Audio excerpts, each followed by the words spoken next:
우리 하나님 말씀을 함께 다 같이 한 목소리로 같이 봉독하겠습니다. 다 같이 시작. 온 땅이여 여호와께 즐거운 찬송을 부를지어다. 기쁨으로 여호와를 섬기며 노래하면서 그의 앞에 나갈지어다. 여호와가 우리 하나님이신 줄 너희는 알지어다. 그는 우리를 지으신 이요 우리는 그의 것이니 그의 백성이요 그의 기르시는 양이로다. 감사함으로 그의 문에 들어가며 찬송함으로 그의 궁전에 들어가서 그에게 감사하며 그의 이름을 송축할지어다. 여호와는 선하시니 그의 인자하심이 영원하고 그의 성실하심이 대대에 이르리로다. 아멘. 데살로니가 전서 5장 16절에서도 18절 말씀 역시 우리 다 같이 한 목소리로 봉독합니다. 시작. 항상 기뻐하라. 쉬지 말고 기도하라. 범사에 감사하라. 이것이 그리스도 예수 안에서 너희를 향하신 하나님의 뜻이니라. 아멘. 먼저 이렇게 기쁨의 추수감사 예배를 드릴 수 있도록 여기까지 인도하신 하나님께 감사를 드립니다. 그리고 여러분들의 삶들 속에서도 언제나 하나님의 은혜가 더욱더 풍성하기를 간절히 바랍니다. 11월 달이 시작하면서 지방에 있는 목사님이 저에게 글을 하나 보내주셨습니다.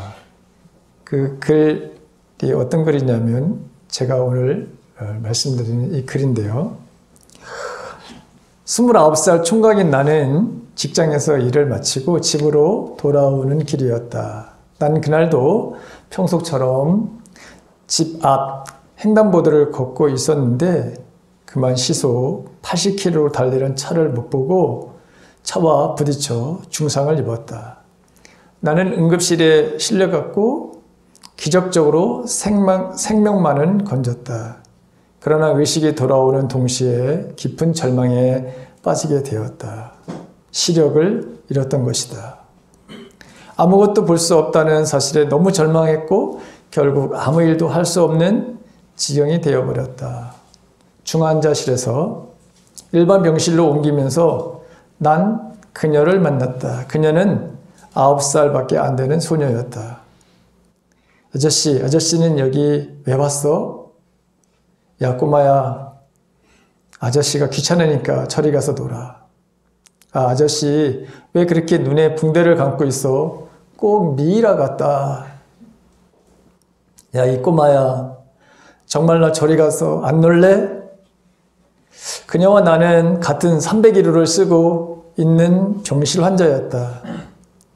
아저씨, 그런데 아저씨 화내지 마라. 여기 아픈 사람 많아. 아저씨만 아픈 것이 아니잖아요. 그러지 말고 나랑 친구해. 네, 알았죠? 꼬마야, 아저씨 혼자 있게 좀 내버려 둘래? 아저씨, 나는 정혜야. 오정혜. 여긴 친구가 없어서 심심해. 아저씨 나보고 귀찮다고? 그러면서 그녀는 밖으로 나가버렸다. 다음날 아침, 아저씨, 그런데 아저씨 왜 그렇게 한숨만 푹푹 쉬셔? 정혜라고 했니? 너는 하루아침에 세상이 어두워졌다고 생각해봐라. 생각만 해도 무섭지. 그래서 아저씨는 너무 무서워서 이렇게 숨을 크게 내쉬는 거란다. 근데 우리 엄마가 그랬어. 병도 마음만 먹으면 낫는데 내가 환자라고 생각하면 환자지만 환자라고 생각 안 하면 환자가 아니라고. 며칠 전에 그 침대 쓰던 언니가 하늘나라에 갔어.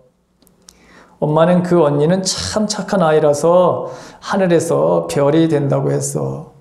별이 되어서 어두운 밤에도 사람들을 무섭지 않게 환하게 해준다고. 그래? 넌 무슨 병 때문에 왔는데? 그건 비밀. 그런데 의사 선생님이 곧 나을 거라고 했어. 이제 한 달 뒤면 더 이상 병원에 올 필요가 없다고. 그래, 다행이구나.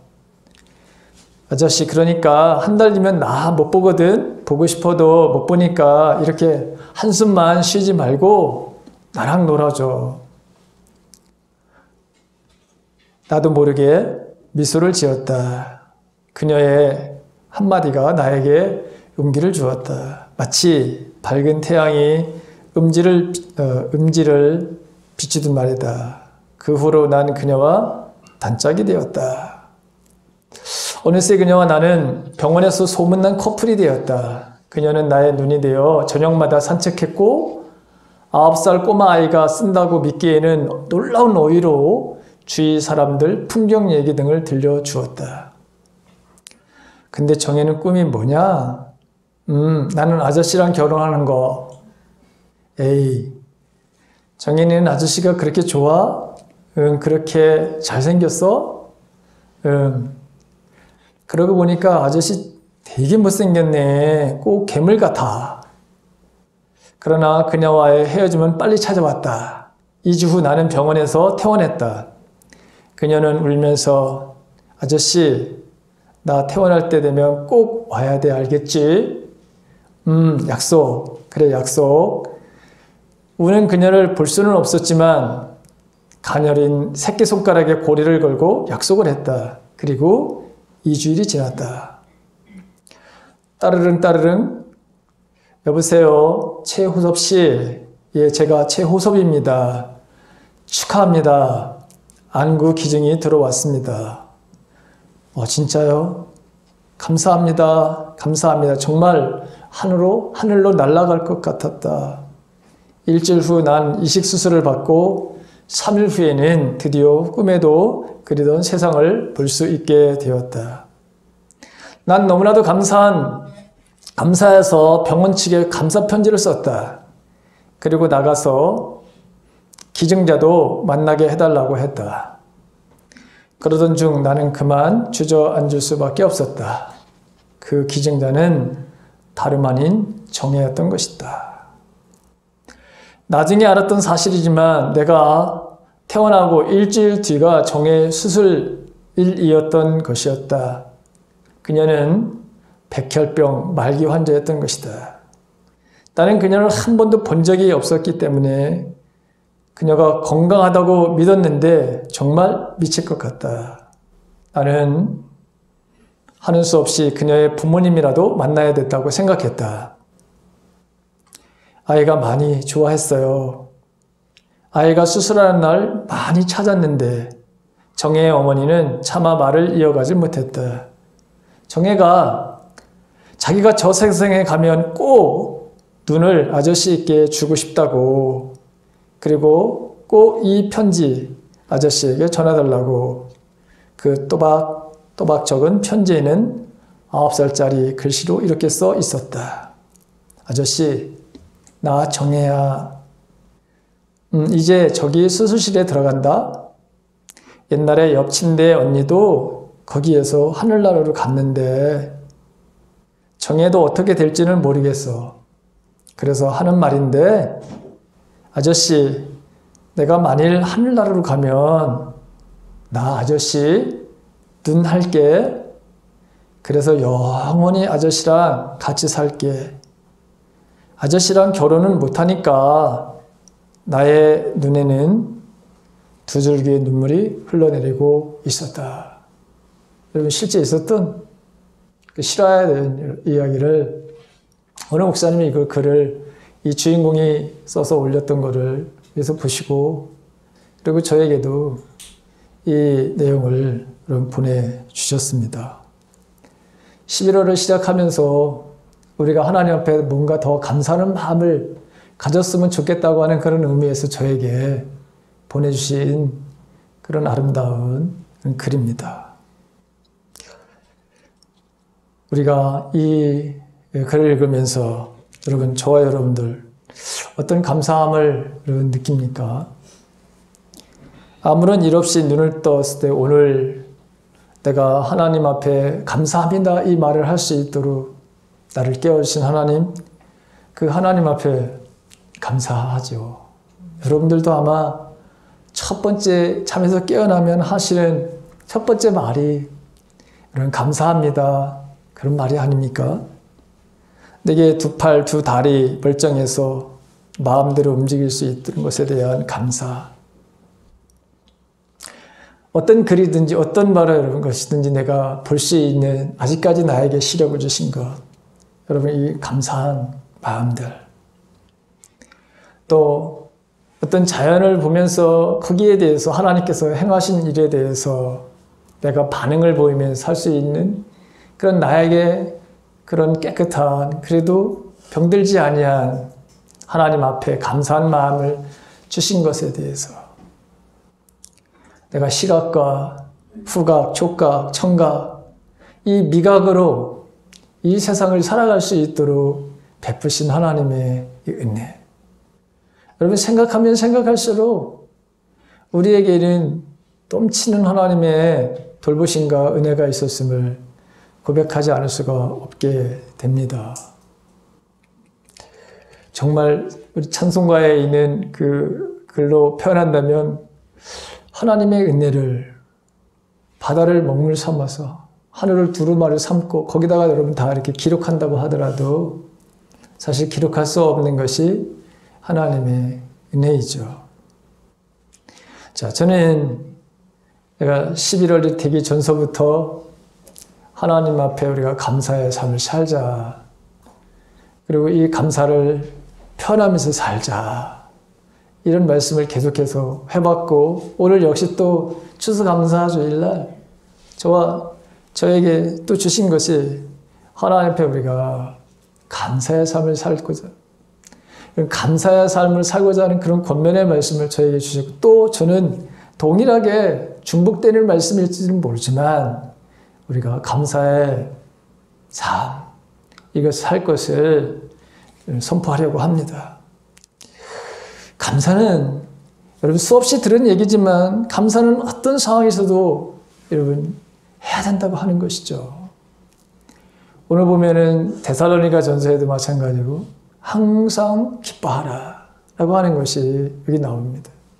그리고 범사에 감사하라고 하는 것 이게 하나님이 우리를 향하신 뜻이다 이렇게 말씀하고 있는 것을 보게 됩니다.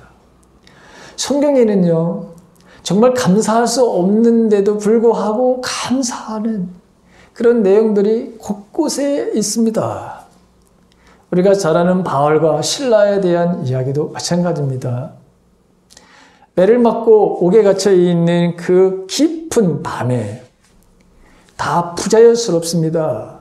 옥에 갇혀 있어 그 안에 들어가 있는 것 자체도 힘든데 그 안에 들어가서 이미 벌써 매를 맞은 상태고 그리고 그 안에서 그 조그만 그 감방 안에서도 마음대로 움직일 수 없는 착고를 채워넣는 그런 상황입니다.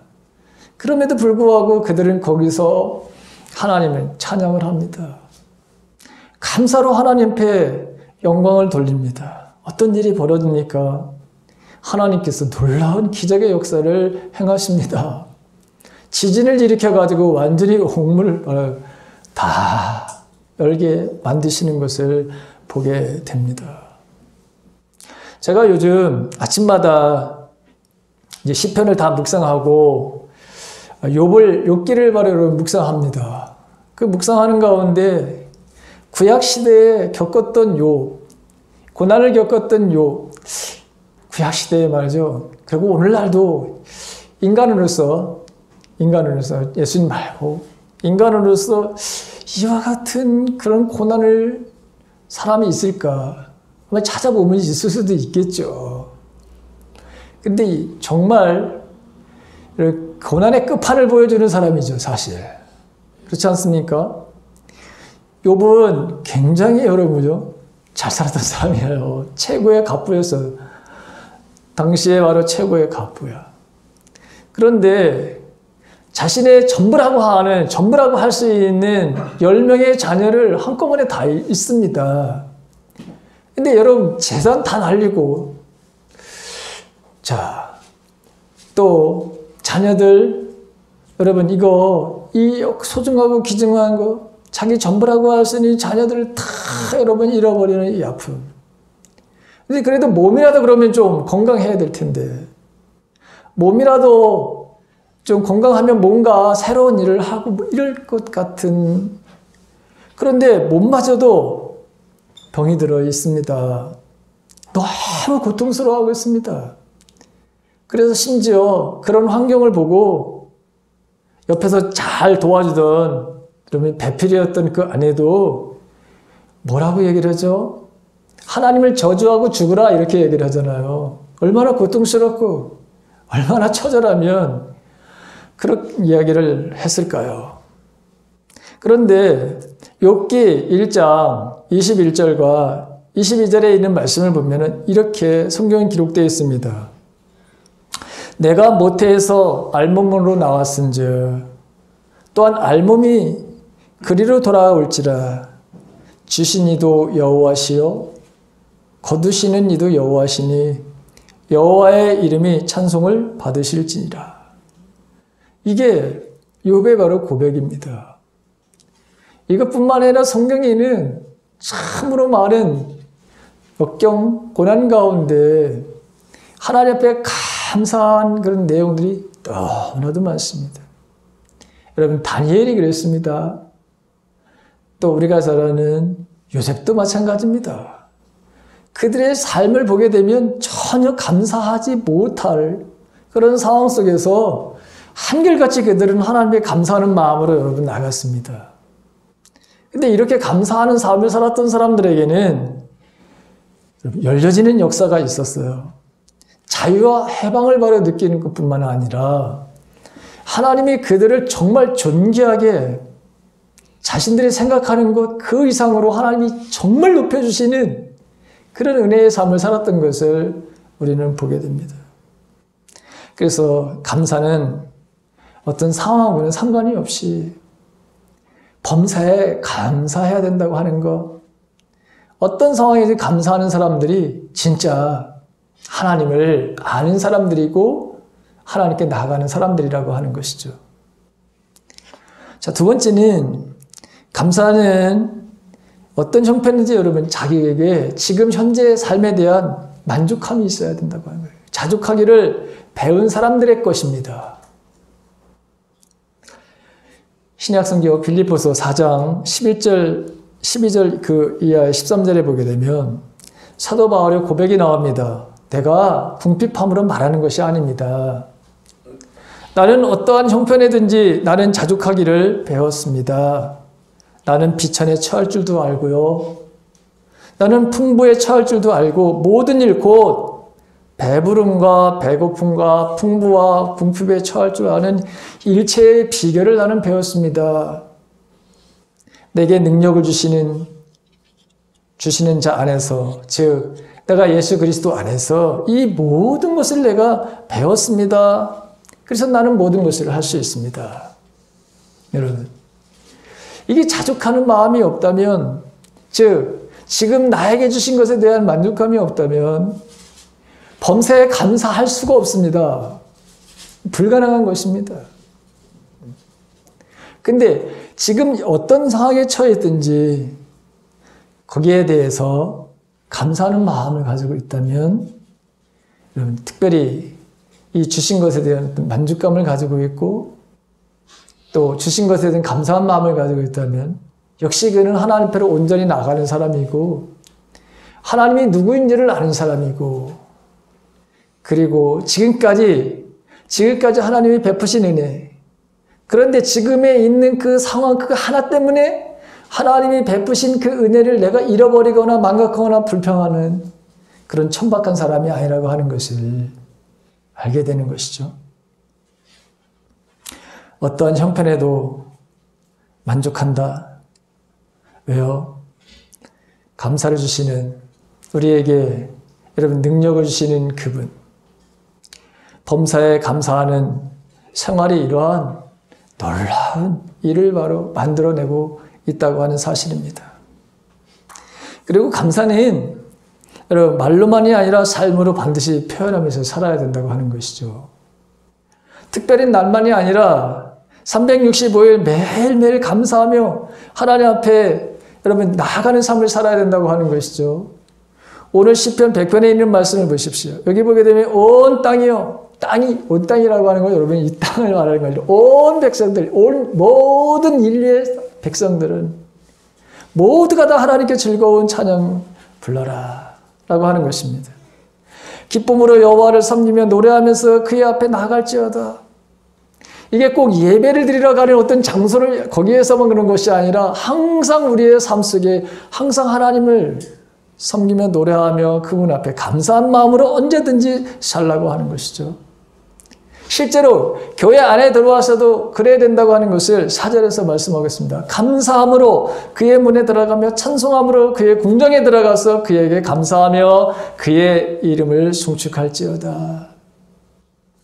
어느 곳에든지 늘 이렇게 특별한 날이 아니라 365일 매일 삶이 하나님 앞에 감사하며 찬양하는 이런 삶, 즐거움과 기쁨의 노래로 여러분 사는 것이 이게 하나님 앞에 선 사람, 그리고 내가 누구인지를 알고 하나님의 은혜가 얼마나 깊고 또 놀라운지를 고백하며 진짜 그렇게 살아가는 사람들, 이렇게 고백하며 살아가는 사람들이라고 하는 것입니다.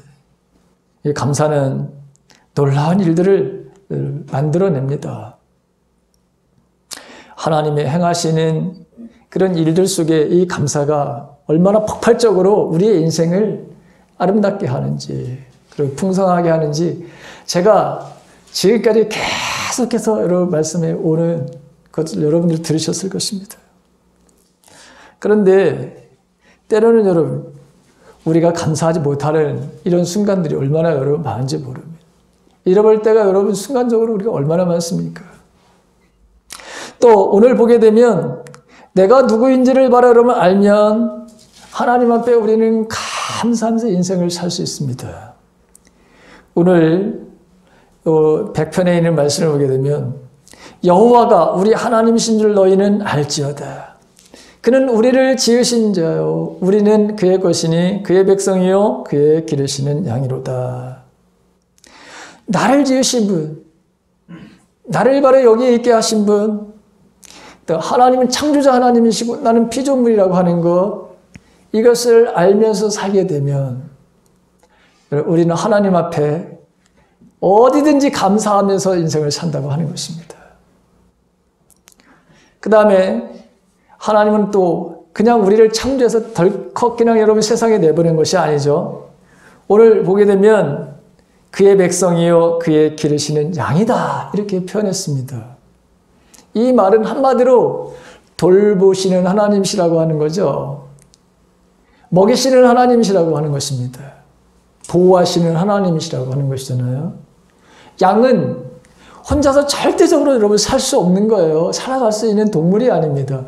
양을 항상 성경에 보게 되면 여러분 하나님은 목자시고 인간을 양으로 비유하는 것을 우리가 찾아볼 수 있잖아요. 양은 연약함의 상징입니다. 목자의 돌봄이 없이는 홀로 살아갈 수 있는 존재가 아니죠. 기르시는 우리가 한 마리의 양, 그렇게 목자의 돌보심이 없으면 살 수 없는 연약한 우리들을 늘 가까이서 우리의 삶을 돌보시고 인도하시고 채우시고 입히시고 먹이시고 이런 모든 것들을 하시는 그런 것을 느끼고 그것에 대한 마음을 가지고 있는 사람들은 언제나 어느 곳에 가든지 하나님을 찬양하면서 감사로 삶을 연다는 거예요. 어느 곳에든지 그 내 삶 속에 여러분 묶였던 모든 것들도 이것을 감사함으로 하나님께 여러분 다 여는 인생의 삶을 살게 된다고 하는 것이죠. 그런데 우리가 감사하지 못하는 여러 가지 이유가 참 많죠. 그 중에 하나가 뭐냐? 여러분, 탐심이라고 하는 거예요. 탐욕이라고 하는 거예요. 자, 이 탐욕은 여러분 세상의 그 어느 것으로 채울 수 없어요. 하나님도 이 탐욕은 채워줄 수 없어요. 인간의 바로 여러분 탐욕이라고 하는 거. 그런데 결국엔 여러분 이 탐욕으로 인해서 불행의 인생을 살아가는 사람들이 얼마나 많습니까? 이 탐심과 이 감사는 서로 공존할 수 없는 것입니다. 왜요? 차원이 다른 거예요. 탐욕은 이 땅의 것들이고 감사는 하늘의 것이에요. 그래서 여러분 차원이 달라요. 같이 공존할 수가 없는 거예요. 감사는 하나님께 속한 것이기 때문에. 그런데 하나님의 속한 것, 하나님의 은혜를 한순간으로 불평으로 바로 바꿔놓는 게 그것이 인간의 탐욕이라고 하는 것입니다. 성경에 보게 되면 자, 세상에 바로 여러분 이 탐욕, 이 목마름에 대한 이야기가 나오는데 열려진 무덤. 여러분 이 지금 무덤 계속해서 뭐예요? 사람들이 거기다 채워도 끝이 없잖아요. 그렇죠? 그 다음에 거머리, 여러분 거머리 아세요? 다오 하는 피를 빨아먹는 거머리. 성경에 그렇게 기록되어 있어요. 자꾸 달라고만 한다 이거야. 그것도 여러분 탐심의 상징적인 게 여러분 거머리야. 그 다음에 뭐죠? 마른 땅. 비를 딱 내려 그 모든 것을 흡수. 이게 다 인간의 바로 탐욕에 대한 이야기거든요. 성경에 보게 되면 야고보서 1장 14절에 오직 각 사람이 시험을 받는 것은 즉 미혹을 받는 것은 뭐 때문이다? 자기 욕심 때문에 그렇다. 이렇게 말씀하고 있잖아요. 그래서 우리가 감사하지 못하는 것. 내 마음속에 지금까지 주신 것에 대한 아까 자족의 마음이 아니라 뭐죠? 욕심이에요. 탐심 때문에. 그래서 인생을 여러분 불행하게 사는.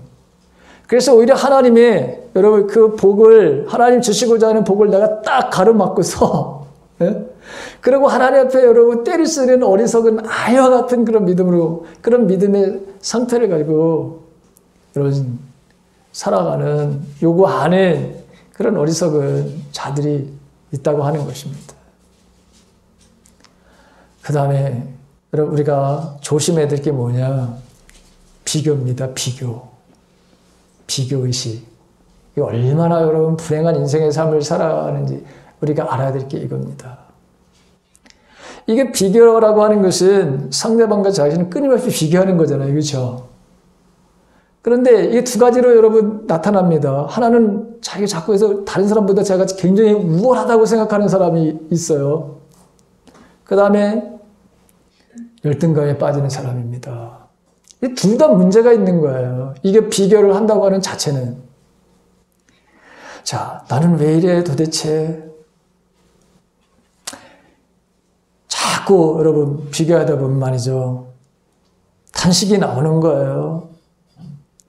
자꾸 자기 자신에 대해 여러분 초라함을 느끼는 거예요. 그런데 하나님은 저와 여러분들을 세상에서 누구보다도 귀하게 존귀하게 여러분 만들었다는 거 아시잖아요. 에베소서에 보면 하나님의 걸작품이라고 그랬어요. 하나님의 걸작품. 우리는 누구와 비교해도 내가 꿀 일인 데가 아무것도 없는 거예요, 여러분. 아무것도. 그런데 우리는 마치 내가 저 사람보다 뭔가 부족하고 뭔가 내가 열등하고 뭔가 여러분 그렇게 생각을 한다는 거예요. 아닙니다. 하나님 앞에서 돈을 많이 가지고 있는 사람이나 없는 사람이나 다 똑같은 거예요. 똑같은 하나님의 자녀입니다. 세상 사람들은 그렇게 판단을 하지 않지만 하나님은 그렇게 판단을 하시는 거예요. 여러분 비교하면 불행해지게 돼 있어요. 왜 세상 사람들이 바로 뭐 영끌이라고 지금 저렇게 난리를 치고 있는 이유도 왜 그렇습니까? 비교해 보니까 내가 너무 초라한 것 같아. 너무 초라해 보이는 거예요, 여러분. 다른 사람들은 뭐 35평, 50평 아파트 그래도 24평 나는 도대체 뭐야? 뭔가 자꾸 비교하다 보니까 여러분 그죠? 내 존재가 한없이 너무 초라한 거예요. 이러면 내 인생에서 불행한 바로 삶을 살 수밖에 없는 거예요. 우리가 보십시오. 달란트의 비유가 여러 가지가 있습니다. 그 중에 하나가 뭡니까? 나는 받은 게 별로 없다고 생각하는 거잖아요. 나는 그게 그 한 달란트가 5달란트 받은 사람보다 2달란트 받은 사람들보다 훨씬 내가 가지고 있는 게 적다고 생각하는 거 아니에요? 그걸 갖다 파고도 버리는 거 아니에요, 여러분? 그런데 어떻게 되면 이 게으르고 악한 자가 이렇게 말씀하시잖아요. 그러니까 저와 여러분들 이걸 불행의 인생은 어디냐? 비교하는 거예요. 그리고 또 이게 또 우월하다고 비교가 우월하게 생각하는 사람들은 다른 사람들은 야 나는 이런데 왜 저러냐? 왜 너는 항상 그 모양이냐? 하면서 자꾸 다른 사람들을 비판하고 비난하고 정죄하고 이런 일들을 바로 하는 거 이게 비교에서 나오는 거예요. 나는 잘하는데 다 보니까 못하는 거야. 아내 입장에서 나는 만점이야. 누가 봐도. 남편은 항상 빵점이야. 반대인 줄도 모르고.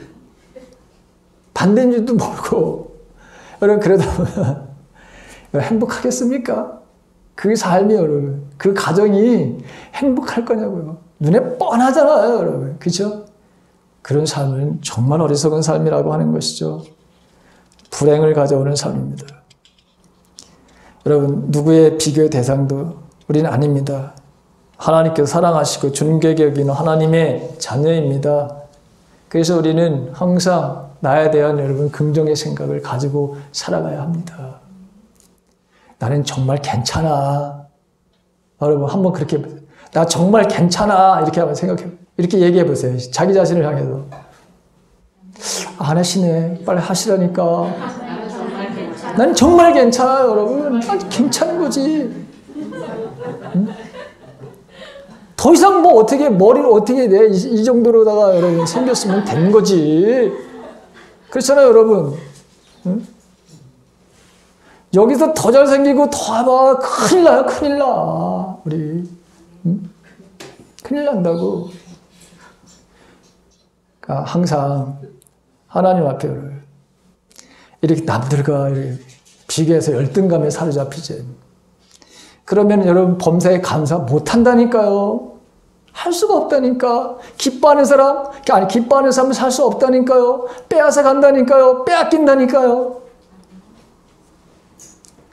그 다음에 여러분 감사하지 못하는 것 중에 또 하나가 뭐냐. 이거 여러분 염려와 걱정이야. 염려와 걱정. 이거 다 빼앗아가는 거죠. 제가 여러분 늘 말씀드렸잖아요. 사람들이 염려하는 것 중에 정말 염려해야 되는 것은 단 4%뿐이 안 된다잖아. 4%. 96%는 이미 과거에 지나간 거야. 그 다음에 앞으로 오지 않을 것 96%를 가지고 여러분 우리가 걱정하고 두려워하고 초조하고 불안 속에 살아가는 거예요. 예수님께 말씀하십니다. 마태복음 6장 34절에서 내일 일을 염려하지 마라. 내일은 내일 염려할 것이요. 한날의 괴로움은 그날을 족하다. 주님이 너희들 염려한다고 느끼 한잔한 잘하게 할 수 있어? 할 수도 없으면서 왜 염려 가운데 살아가? 이렇게 여러분 그러면서 오히려 너희는 먼저 하나님의 나라와 그 뜻을 구해. 그러면 더해 주시는 축복의 삶을 너희가 살게 돼 있어. 주님의 말씀입니다. 사도 바울도 마찬가지 염려하지 말아라. 빌립보서 4장 6절에서부터 7절에 있는 말씀입니다. 염려하지 말고 다만 모든 일에 기도와 간구로 너의 구할 것을 감사함으로 하나님께 아뢰. 감사함으로. 그리하면 모든 지각에 뛰어난 하나님의 평강이 그리스도 예수 안에서 너의 마음과 생각을 지켜주실 거야. 여러분 하나님은 우리의 믿음의 사람들에게 이런 염려와 걱정 이 모든 것들을 바꿀 수 있는 그것을 은혜를 주셔야 되는데 그게 뭐냐? 여러분 기도라고 하는 거예요. 하나님과의 깊은 그 관계를 유지하면서 그 사귐과 대화를 통해서 염려가 변해. 걱정이 변해. 하나님 앞에 모든 것을 내어 맡길 수 있는 그리고 그분이 우리에게 말씀하시는 게 여러분 그 기도잖아요. 걱정하고 있는 두려워하고 있는 우리들에게 야 이제 그만하라. 여러분 그런 말씀을 쓰여진 말씀 속에 들었건 내적인 음성을 들었건 어떤 방법으로 여러분 들었든 끝나는 거잖아요. 여러분. 그러니까 여러분 기도가 이게 염려와 걱정을 완전히 여러분 몰아내는 하나님의 은혜의 수단으로 우리에게 주어진 것이죠. 마지막 내가 한 가지 예만 드리고 설교를 마실게요. 캘리포니아 데이비스 대학교 심리학과 이 교수 로버트 에먼스라고 하는 그 교수와 마이애미 대학교 심리학과 마이클 맥컬로프라고 하는 이 교수가 공동과제로 연구해서 감사와 심리적인 변화의 결과라고 하는 이 논문을 발표하게 됩니다. 감사와 인간의 바로 심리적인 그 결과, 그 변화가 어떤 결과를 가져오느냐라고 하는 것이죠. 거기에 보면 그 연구 논문에는 이런 것이 있습니다. 사람들이 감사하며 찬송하며 웃고 지내면 삶에 대해서 더 행복하다고 느끼게 된다는 것이다. 가만히 있는 것이 아니라 감사합니다, 할렐루야, 찬양합시다. 자꾸 그렇게 말을 하게 되면 내가 사는 것이 참 행복하다고 느끼게 된다는 거예요. 그래서 사람들의 성격이 여러분 확 변하는 것을 발견했다는 거죠. 우울하게 하던 사람들이 즐거워하게 되고 활력이 넘치는 생활을 하게 되고 열정적으로 일을 하게 되고 결단력이 강해지고 유머 감각이 바로 생겨나고 힘든 일을 바로 처리하는 데 자신감이 바로 생기는 것을 또 감사를 하고 즐거운 마음을 갖게 되면 운동을 굉장히 더 열심히 하게 되고 숙면을 바로 깊이 취하게 되고 눈에 띄게 건강이 좋아지게 되고 인생의 목표가 뚜렷해지고 그것을 이루기 위한 노력을 하게 되고 타인을 돕는 데 적극적이 되고 관대하고 친절한 사람이 되고 부자에 대해서 시기와 원망이 사라진다는 것을 말하게 되었다고 하는 논문을 발표했습니다. 근데 여러분 그것은 성경에 있는 것을 이 사람들이 연구해가지고 정말 그런지 아닌지를 그냥 알아본 거예요. 진짜 그런지 아닌지 성경에서 말씀하시는 하나님의 말씀이 진짜인지 아닌지를 한번 확인하고 싶어서 해봤는데 자기네가 연구해 보니까 정말 그렇다고 하는 것을 발견한 거예요. 그냥. 감사가 바로 여러분 이런 놀라운 일을 우리의 삶들 속에 제공하고 있다고 하는 것을 알게 됩니다. 그래서 오늘 모든 삶을 감사로 열어라. 교회에 나오든 바깥에 인생을 살든 그 어디든 여러분 그것이 삶의 기적을 일으키게 되는 것이다. 범사에 감사할 수 있는 것, 항상 깨어서 기도할 수 있는 것, 여러분 이 모든 것도 여러분 감사하는 마음속에서 이게 더 풍성해지고 더 큰 시너지 역할을 나타낸다는 겁니다. 추수감사주일에서만 한 게 아니라 11월 달만 된 게 아니라 항상 365일 우리가 하나님 앞에 감사하는 마음으로 나가서 여러분들의 마음에, 여러분들의 가정에, 여러분들의 사업장에, 여러분들이 머무르고 있는 그곳에 하나님의 풍성한 은혜를 가져오고 그리고 그것을 누려오는 그런 복된 삶을 살아가는 저와 여러분들의 삶이 되시기를 주님의 이름으로 간절히 축원합니다.